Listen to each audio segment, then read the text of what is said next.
Halo semua. Apa kabar untuk hari ini? Semoga harimu selalu menyenangkan ya bro. Selamat datang di channel YouTube saya. Tolong dibantu subscribe, like dan share ya, supaya kontennya, wakakakak. Soul Land 2 Chapter 499.1 Zhongli Wu tercengang. Hanya dari apa yang dia bisa lihat, ada lebih dari 3.000 master jiwa terbang di udara, yang berarti setiap orang dari pasukan utama Heavenly Soul Empire yang bisa menggunakan alat jiwa tipe terbang. Apakah Kekaisaran Jiwa Surgawi melakukan upaya terakhir? Penatua ketiga berjalan dengan cepat di depan Zhongli Wu dan berbisik, pemimpin tertinggi, ledakannya seharusnya berasal dari tempat pasukan insinyur jiwa kedua ditempatkan. Menilai dari seberapa kuat ledakan itu dan kekuatan jiwa melayang-layang di udara, itu sangat mungkin berasal dari peluru meriam jiwa yang diam. Petik 2. Zhongli Wu kaget sekaligus marah. Apa? Cangkang meriam jiwa yang diam?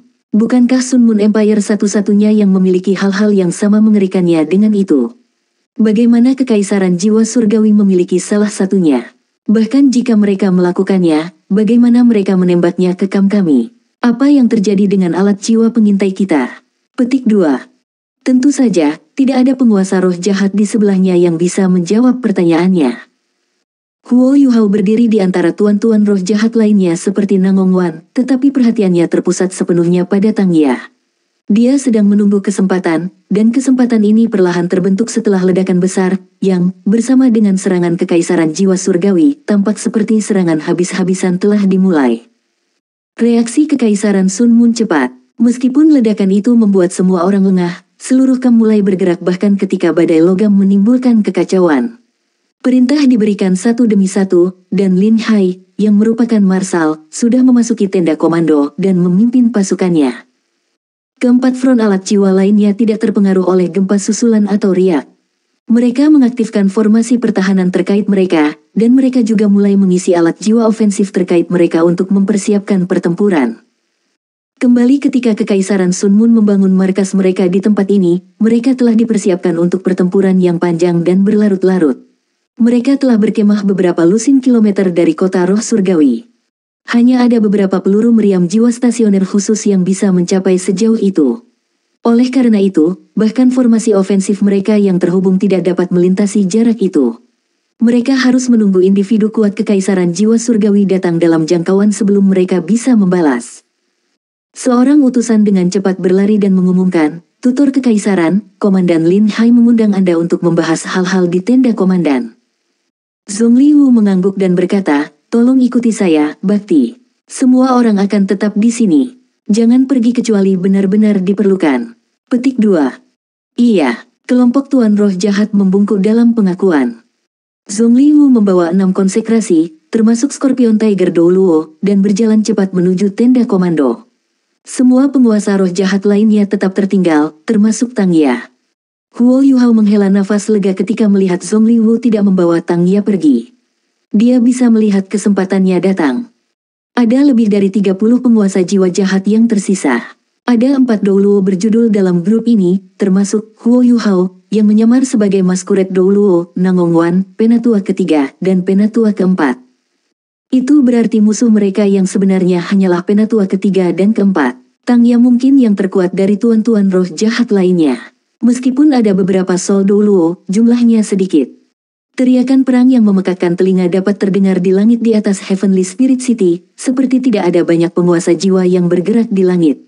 Sepertinya pasukan mereka juga mendorong maju ke tanah. Kekaisaran Matahari Bulan tidak dapat memahami mengapa Kekaisaran Jiwa Surgawi memilih untuk melancarkan serangan di malam hari, karena malam hari tidak menguntungkan bagi prajurit mereka. Selanjutnya, Kekaisaran Sun Moon memiliki beberapa front alat jiwa di tempat, dan dengan seberapa kuat mereka, bahkan Titlet Douluo akan menuju kematian tertentu jika mereka menuntut mereka. Kekaisaran Jiwa Surgawi harus membayar dengan terlalu banyak nyawa tanpa perlindungan kota roh surgawi untuk menjangkau mereka. Namun, Kekaisaran Sun Moon tidak berani meremehkan musuh mereka, bahkan jika itu yang terjadi. Ledakan besar di kamp Legiun Insinyur Jiwa kedua sudah cukup untuk mengejutkan semua orang. Jika Kekaisaran Jiwa Surgawi bisa melakukan itu, apalagi yang bisa mereka lakukan? Huo Yuhao menunjuk Nangong Wan dengan matanya, dan Nangong Wan mengangguk padanya dengan lembut. Tidak ada yang tahu apa ledakan besar itu, tetapi Nangong Wan samar-samar bisa menebaknya.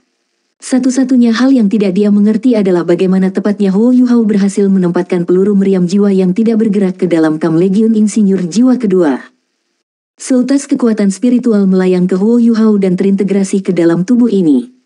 Kekuatan spiritual tidak berbentuk, dan dia tidak takut ada orang yang menemukannya sama sekali. Dia menarik utas itu, dan bisa merasakan semangatnya meremajakan. Kubah pertahanan yang terhubung telah membantunya, karena avatar rohaninya baru saja naik ke langit cukup sebelum badai pemusnahan meledak.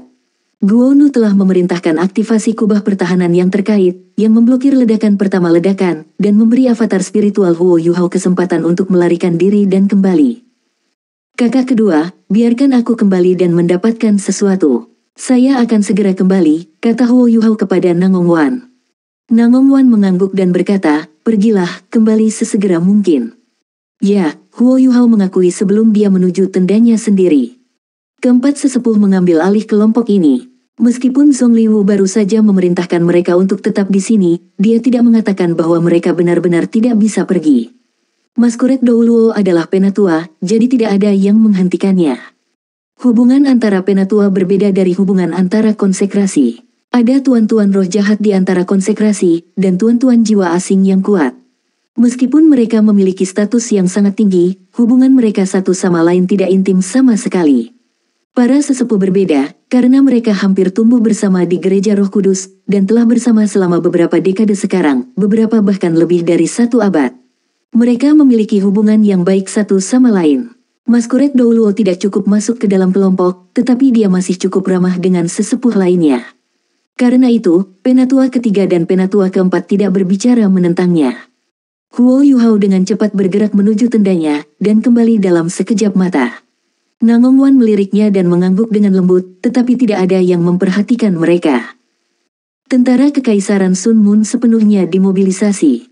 Tentara berkumpul dengan cepat, dan perintah militer diberikan satu demi satu dari tenda komando. Insinyur jiwa The Sun Moon Empire berkumpul di bagian depan alat jiwa, dan bahkan muncul di langit.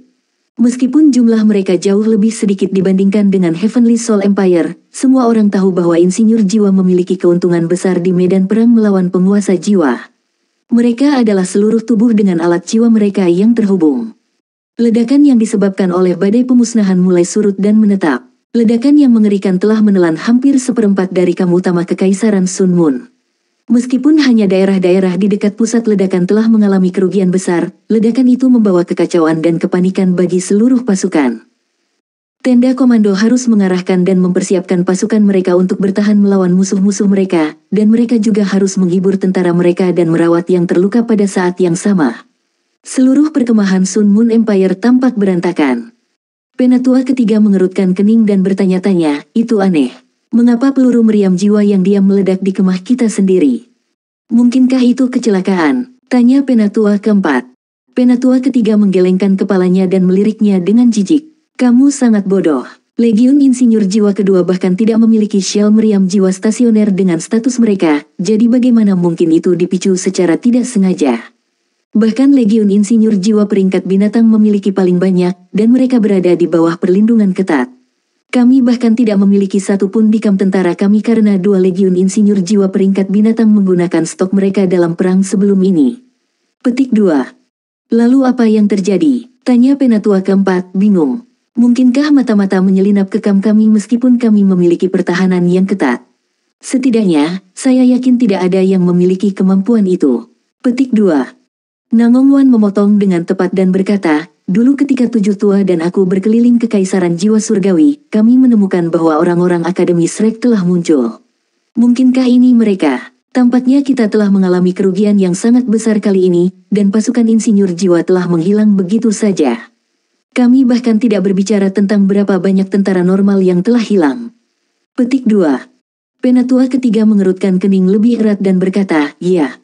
Tidak heran pemimpin tertinggi tidak membiarkan kita keluar. Kalau tidak, aku ingin melihat seperti apa kerang meriam jiwa yang diam itu. Petik 2. Nangong Wan berkata, pemimpin tertinggi melakukan ini untuk kebaikan kita sendiri, dia mengkhawatirkan keselamatan semua orang. Anda tidak perlu banyak bicara. Petik 2. Baik, penatua ketiga memindai tuan-tuan roh jahat lainnya. Semua orang menundukkan kepala pada saat yang sama ketika mereka bertemu tatapannya, kecuali untuk Tang Ya. Huo Yuhao berkata, kakak kedua, mengapa saya tidak melihat tenda komando? Saya ingin mencari tahu apa yang sedang terjadi. Petik 2. Nangong Wan menjawab, pergilah. Tapi kurasa pemimpin tertinggi sedang tidak mood, jadi sebaiknya kau berhati-hati. Petik 2. Iya, Huo Yuhao mengakui saat dia berjalan menuju tenda komando. Master jiwa jahat seperti mereka, terutama mereka yang berjuluk Douluo, memiliki status transenden di dalam kamp tentara. Meskipun mereka waspada dan meningkatkan kewaspadaan, tidak ada yang berani menghentikan mereka. Penatua ketiga menyaksikan Huo Yuhao pergi, dan dia tidak bisa tidak berkomentar. Mas Kuret telah menjadi jauh lebih normal selama beberapa hari terakhir. Saya pikir bersamanya jauh lebih nyaman daripada sebelumnya. Saya mendengar bahwa dia belum menghancurkan gadis-gadis setelah pemimpin tertinggi mencaci dia pada hari itu. Petik 2. Nangong Wan terkekeh dan berkata, mungkin dia takut pemimpin tertinggi akan menghukumnya. Penatua ketiga mendengus dan berkata, dia tahu bagaimana harus takut. Ini bukan pertama atau kedua kalinya pemimpin tertinggi mencaci makinya karena kebiasaan buruknya itu. Sepertinya dia telah menjanjikan sesuatu padanya kali ini. Apakah kamu tahu apa itu, saudara kedua? Petik 2. Nangong Wan menggelengkan kepalanya dan berkata, itu, saya tidak tahu. Anda harus bertanya kepadanya atau pemimpin tertinggi jika Anda ingin tahu. Menjadi lebih normal adalah hal yang baik. Petik 2. Penatua keempat terkekeh dan berkata, ya, orang itu adalah yang paling tidak normal di antara kita saudara.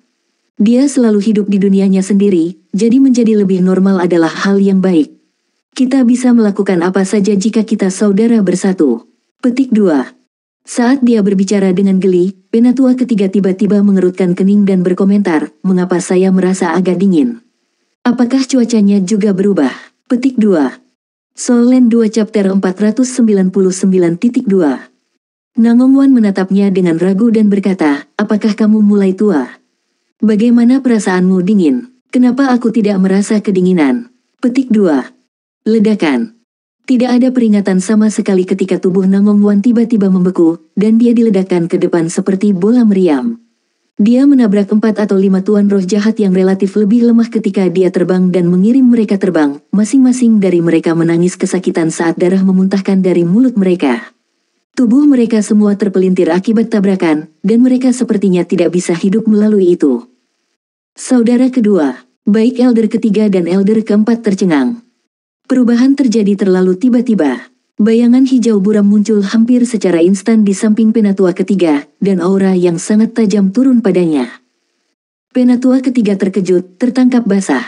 Dia percaya dirinya kuat, tetapi kekuatan jiwa musuhnya menindas dia begitu banyak sehingga dia sulit bernapas.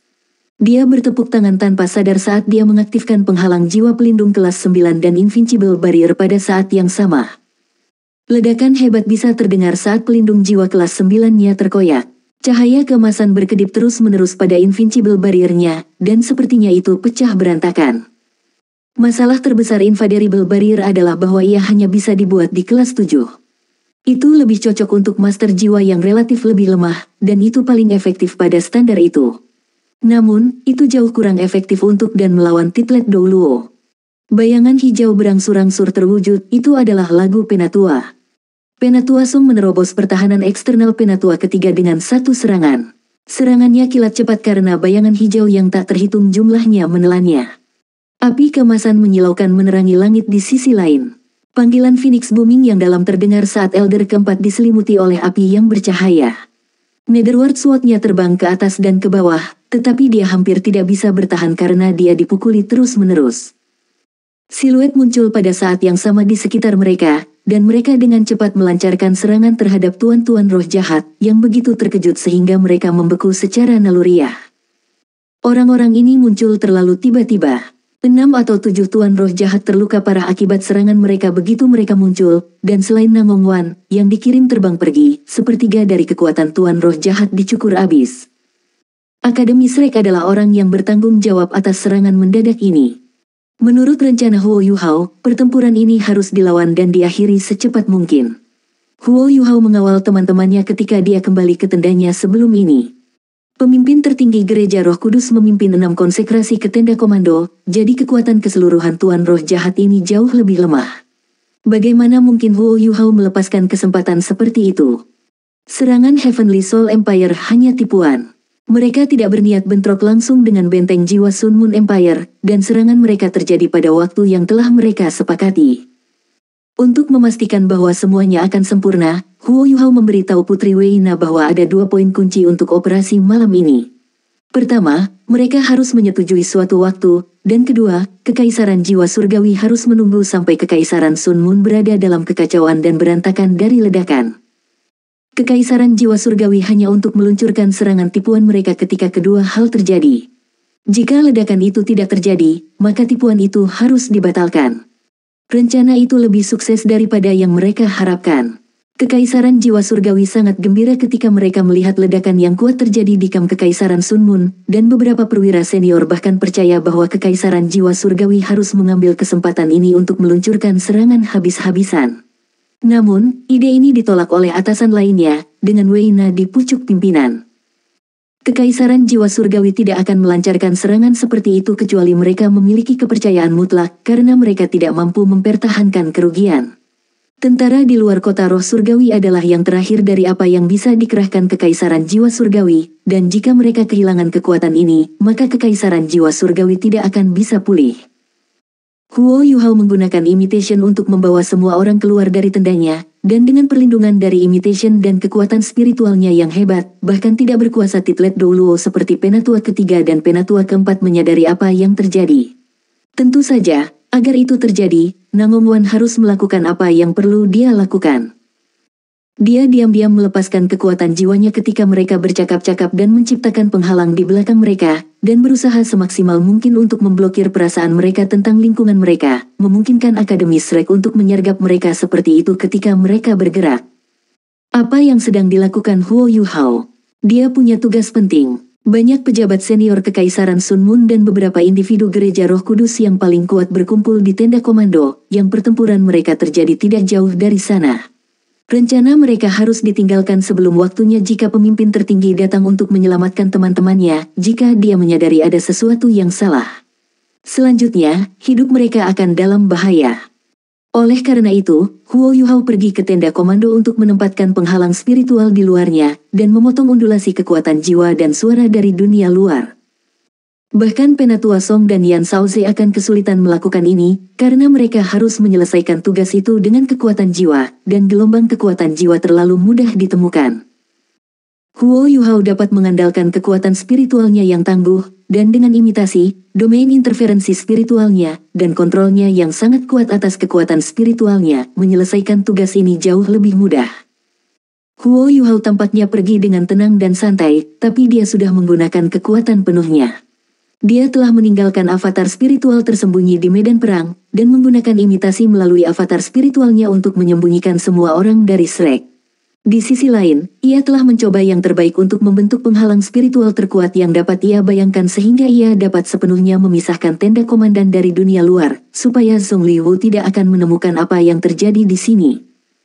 Huo Yuhao jelas bahwa dia tidak bisa melakukan ini terlalu lama, karena jika dia ingin memotong gelombang suara dan kekuatan jiwa, dia harus memotong segalanya, dan itu akan relatif tenang di dalam tenda komando. Zhong Liwu mungkin tidak akan menyadari apa yang terjadi dalam waktu singkat, tapi itu sulit dikatakan jika waktu yang lebih lama berlalu.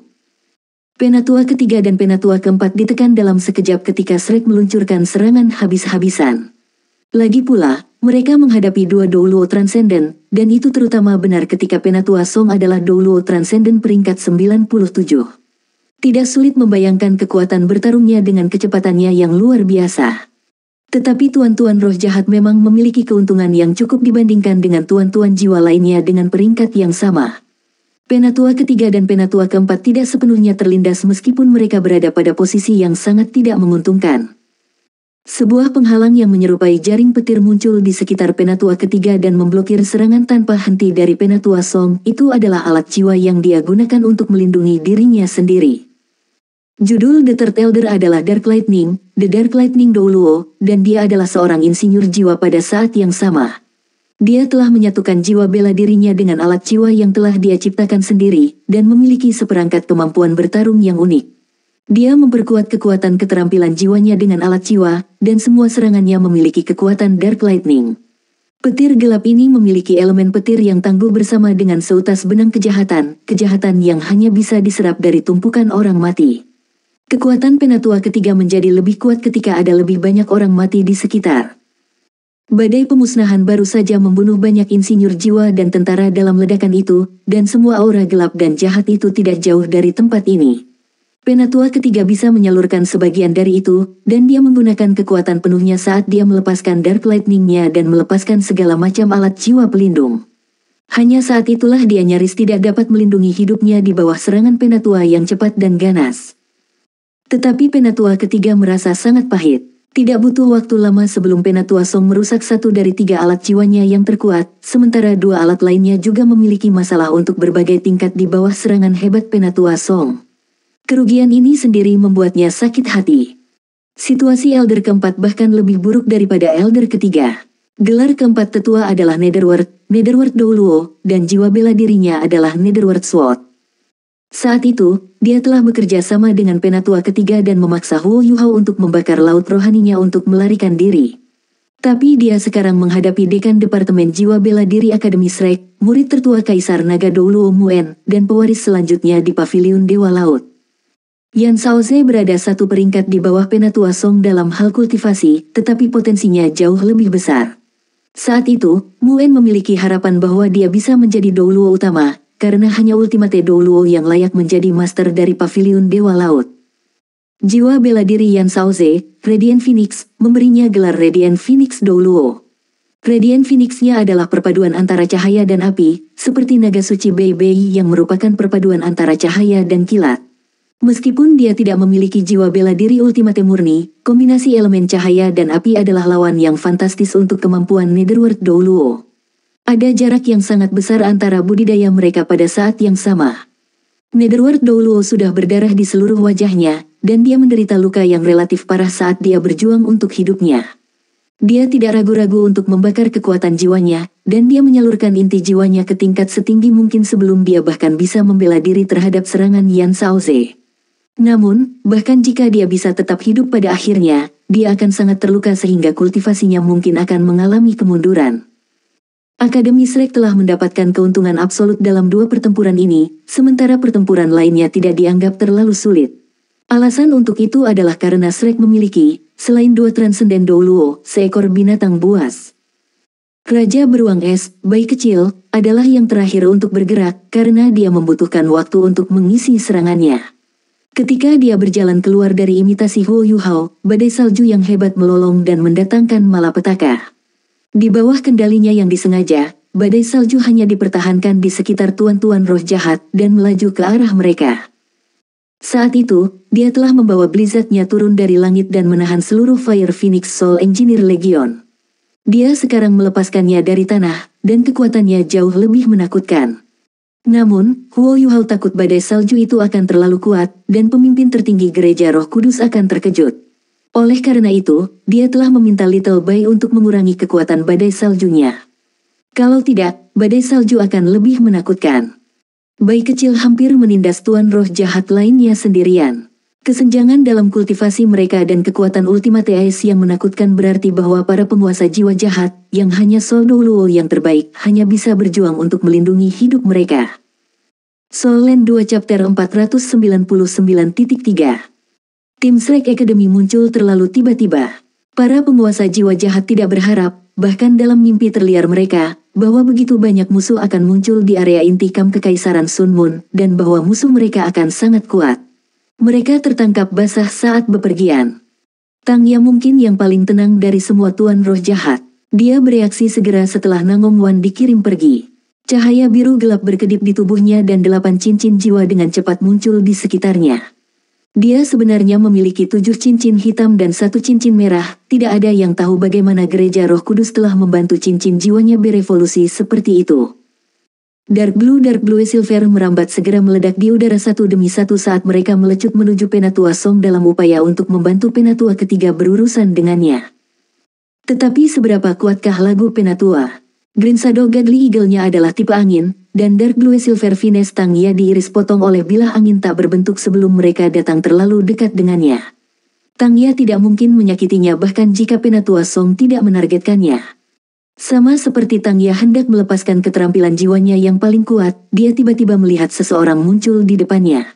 Seluruh tubuh orang ini berkedip-kedip dengan kilat, seorang pria yang penuh gairah dan emosi. Dia baru saja akan melepaskan serangan dengan kekuatan penuh, tetapi untuk beberapa alasan, dia membeku ketika melihat pria ini, dan tidak melepaskan keterampilan jiwanya berikutnya. Xiao, ya, suara Bei bergetar, terdengar seperti rengekan. Dia tidak bisa mengendalikan emosinya sama sekali ketika dia melihat Tangya. Tangya masih secantik dulu, tapi dia tidak memiliki keaktifan dan energinya dari sebelumnya, dan tampak seperti patung, seperti orang mati yang berjalan. Huo Yuhao sudah melihat seperti apa Tangya, tetapi dia tidak berani memberitahu Bei karena dia takut Bei akan sedih. Bei sekarang bisa merasakan hatinya berdenyut sakit saat dia melihat seperti apa Tangya. Xiao ya, aku Bei. Apakah Anda ingat saya? Air mata mengalir di pipi Bei tanpa terkendali, dan meskipun dia melepaskan jiwa bela dirinya, dia tidak punya keinginan untuk bertarung sama sekali. Seluruh tubuhnya hanya bergetar di depannya. Air mata tidak datang dengan mudah dari pria sejati. Sejak Xiao Ya hilang, Bei telah mengalami siksaan yang menyiksa di dalam hatinya. Dia percaya bahwa itu adalah kesalahannya karena tidak merawat Xiao Ya bahwa dia telah berakhir di tangan gereja Roh Kudus. Terakhir kali mereka bertemu adalah di panggung kompetisi. Ketika Tangya menggunakan Blue Silver Tyrant Spear dan menusuknya, dia benar-benar ingin melepaskan dan membebaskan dirinya sendiri. Dia benar-benar bersedia, bahkan jika dia harus mati dalam pelukan Tangya. Ini adalah kedua kalinya mereka bertemu setelah waktu itu, sekarang di antara prajurit tanpa akhir, dan dalam kegelapan malam. Bei menatap Tangya, yang seperti zombie, dan dia tidak bisa mengendalikan emosinya sama sekali. Tangya menatap Bei, yang memiliki air mata menutupi seluruh wajahnya. Dia tampak agak beku juga, tapi tangannya masih perlahan naik ke arah Bei. Matanya tiba-tiba menjadi dingin pada saat berikutnya, dan bayangan biru gelap yang tak terhitung menerjang Bei. Bei hanya berdiri di sana, tidak bergerak. Dia masih tidak percaya bahwa Tangya akan menyakitinya, bahkan pada saat seperti ini. Apa yang kamu lakukan, Bei? Susanshi berteriak kaget, dan cahaya keemasan muncul di depannya pada saat berikutnya. Sebuah perisai besar melindungi Bei di belakangnya, menghalangi semua bayangan biru yang cocok untuknya. Tubuh Bei bergetar ketika dia membentak Susanshi, yang bergegas ke sisinya. Jangan ikut campur, Sanshi. Saya tidak percaya Xiao Ya akan membahayakan saya. Petik 2. Susanshi menjawab dengan marah, apakah kamu gila? Tidak bisakah kamu melihat bahwa dia telah dicuci otak, dan pikirannya dikendalikan? Kita harus pergi secepat mungkin. Adik junior tidak bisa menjaga itu terlalu lama. Apa jenis permainan romantis yang kamu mainkan sekarang? Jika Anda ingin memindahkan Xiao Ya dan membiarkannya pulih, Anda harus menunggu ketika semua orang telah kembali dengan selamat. Kenapa kau begitu kacau? Apakah Anda mencoba membunuh semua orang? Petik 2. Susanshi tidak berhenti ketika dia berteriak marah pada Bei. Perisai Xuanwu-nya menjadi dinding perisai saat ia memblokir semua serangan daerah dari rumput Blue Silver gelap Tangya. Meskipun Tangya sudah menjadi Douluo jiwa dengan 8 cincin, kekuatan Susanshi telah meningkat secara eksponensial sejak dia bergabung dengan rohnya. Kura-kura emasnya melayang di sampingnya, dan itu melepaskan lingkaran cahaya keemasan satu demi satu yang sangat meningkatkan perisai Xuanwu-nya. Bei tertegun sejenak setelah Susanshi memarahinya. Namun, beberapa kejelasan akhirnya kembali ke matanya ketika dia berkata, maaf, saya salah. Dia dengan cepat keluar dari balik perisai Susanshi saat dia berbicara, dan dia menerkam tepat pada Tangya di tengah-tengah kilatan keemasan, melepaskan Radiant Holy Dragon miliknya. Bei menggunakan Thunder Rose Dragon Claw, skill jiwanya yang pertama, dan menebas Tangya saat ia menggunakan Thunderbolt yang kuat, skill jiwanya yang kedua, pada saat yang sama. Ribuan kilat menembus langit ketika mereka memotong rumput gelap-gelap di udara. Seekor kuda putih elegan yang berkedip dengan cahaya keemasan muncul di hadapan Bei, dan sisik naga segera menutupi tubuh Bei. Itu adalah roh Bei, kuda naga langitnya. Saat itu, Blue Lightning Tyrant Dragon milik Bei telah resmi berevolusi menjadi naga suci Radiant setelah ia bergabung dengan Heavenly Dragon Horse. Aura Bei sekarang membengkak saat rohnya muncul. Meskipun dia tidak menggunakan tubuh sejati jiwanya, kekuatan bertarungnya sudah mendekati standar itu dengan dukungan Heavenly Dragon Horse. Mata Tangya sedingin es dari awal sampai akhir. Dia mengangkat tangannya dan meraih dengan tangan kirinya di udara saat Blue Silver Tyrant Spear-nya berangsur-angsur terbentuk. Dia mendorong dengan tangan kanannya ke arah Bebe, dan jaring hitam kebiruan yang besar terbuka. Itu memblokir Thunderous Dragon Claw-nya sebelum meraihnya. Jaring itu menjadi lebih besar dan lebih besar saat terbang, dan itu bisa bertahan melawan petir Bebe yang berseri-seri. Bebe menginjak kaki kanannya dengan keras di tanah saat kilat di tubuhnya berkembang. Itu adalah skill jiwa ketiganya, Thunderous Fury. Lingkaran cahaya keemasan dilepaskan di bawah kakinya pada saat berikutnya. Dia menggunakan Realm Quick Naga Kaisar, dan auranya naik sangat cepat ke tingkat yang sangat menakutkan. Ini adalah alasan mengapa Bebe tidak menggunakan tubuh jiwanya yang sebenarnya. Kekuatan bertarungnya akan lebih kuat jika dia berada di tubuh jiwanya yang sebenarnya, tetapi Realm Quick Kaisar Naganya hanya bisa digunakan pada kekuatan penuhnya dengan pecah setan Kaisar Naga. Tubuh jiwanya yang sebenarnya tidak memiliki kendali yang begitu halus, dan pada dasarnya, dia masih takut bahwa dia akan menyakiti Tangya. Sepasang cakar naga besar naik saat mereka menebas jaring yang sangat besar. Jaring besar itu jatuh dan menutup ketika menjebatnya di dalam. Bebe memperbaiki pandangannya saat dia berteriak, dan merobek sisinya dengan kejam. Dia menyadari ketika dia merobek bahwa jaring itu sangat kental dan tangguh pada saat yang sama, dan dia tidak bisa merobek jaring ini bahkan dengan kekuatannya. Selain itu, ada banyak paku hitam kebiruan di web ini, yang melepaskan energi kegelapan yang sangat murni yang mencoba untuk masuk ke tubuhnya. Bebe akan terluka saat dia menebas paku-paku itu jika bukan karena sisik Radiant Holy Dragon-nya yang melindunginya. Tapi Bebe adalah sage jiwa yang kuat setelah semua. Dengan Heavenly Dragon Horse-nya mendukungnya, ia menggunakan Dragon Emperor Demonic Rupture sebagai tembakan cahaya emas yang menyilaukan ke udara. Energi cahaya yang intens memberi jalan pada kekuatan murni saat jaring besar itu terbelah menjadi dua.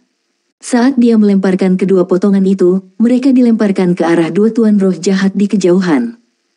Namun, Bebe dapat dengan jelas merasakan kulit kepalanya mati rasa pada saat ini. Blue Silver Tangya, Tyrant Spear, telah terbentuk, dan ujung tombak itu menunjuk ke arahnya. Dia dalam posisi seperti dia akan membuangnya. Pada saat ini, Tangya adalah satu-satunya orang yang Bebe bisa lihat. Dia masih bisa mengingat dengan jelas, kembali di panggung kompetisi, Tangya telah menggunakan Blue Silver Tyrant Spear untuk menusuknya. Dia tidak mengelak terakhir kali, dan dia telah menggunakan darahnya yang hangat dan bergairah untuk memenuhi serangan Tangya. Dia ingin Tangya merasakan cinta yang dia miliki untuknya dalam darahnya. Saat itu, Bebe merasa bahwa Tangya tampaknya memulihkan sebagian dari ingatannya dari panggilan berulangnya.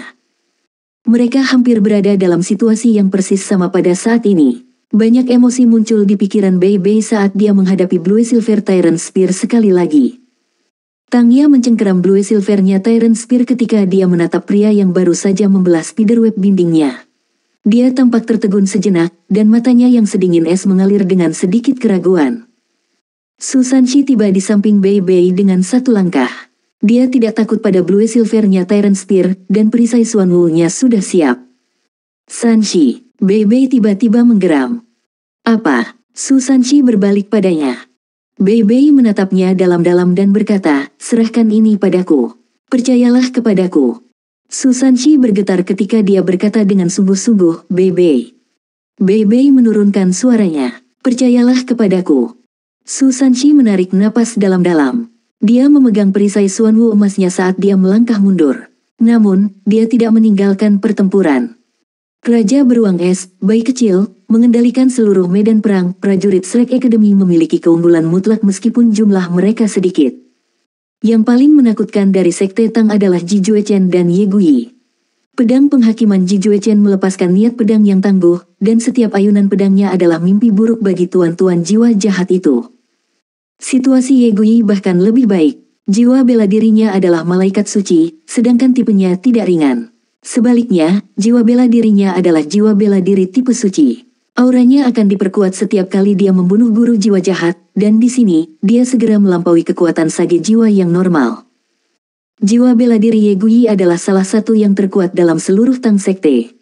Dalam hal hanya jiwa bela dirinya mungkin melampaui salah satu dari milik Hou Yu Hao. Unsur kekudusan yang terkandung dalam malaikat suci sangat langka, dan dilahirkan untuk berperang melawan kejahatan. Malaikat suci akan diperkuat setiap kali ia membunuh sesuatu yang jahat. Ye Gui baru saja membantai kaisar jahat yang jahat, menghilangkan jiwa bela dirinya menjadi debu dan ketiadaan. Apa yang dia dapatkan dari pembunuhan ini setara dengan berkultivasi sendiri selama 3 bulan. Itu tidak mudah untuk menemukan sesuatu yang jahat dari hari ke hari, tetapi Gereja Roh Kudus adalah lawan yang paling cocok untuk Ye Gui untuk memperkuat dirinya. Lebih jauh lagi, hampir setiap kemampuan Master Roh Jahat akan dilawan di hadapan malaikat sucinya. Elemen cahaya bisa melawan kejahatan, tapi itu tidak sekuat itu. Para penguasa jiwa jahat telah menyelidiki cara menangani unsur cahaya selama bertahun-tahun, dan mereka memiliki seperangkat metode mereka sendiri. Namun, tidak banyak yang bisa mereka lakukan terhadap unsur kekudusan. Kekudusan adalah lawan alami bagi mereka, dan kekudusan selalu mengalahkan kejahatan, jadi itu adalah urusan sepihak. Alasan mengapa unsur kekudusan begitu kuat adalah karena ia hampir tidak memiliki musuh alami, sementara itu bisa melawan semua kejahatan dan kegelapan.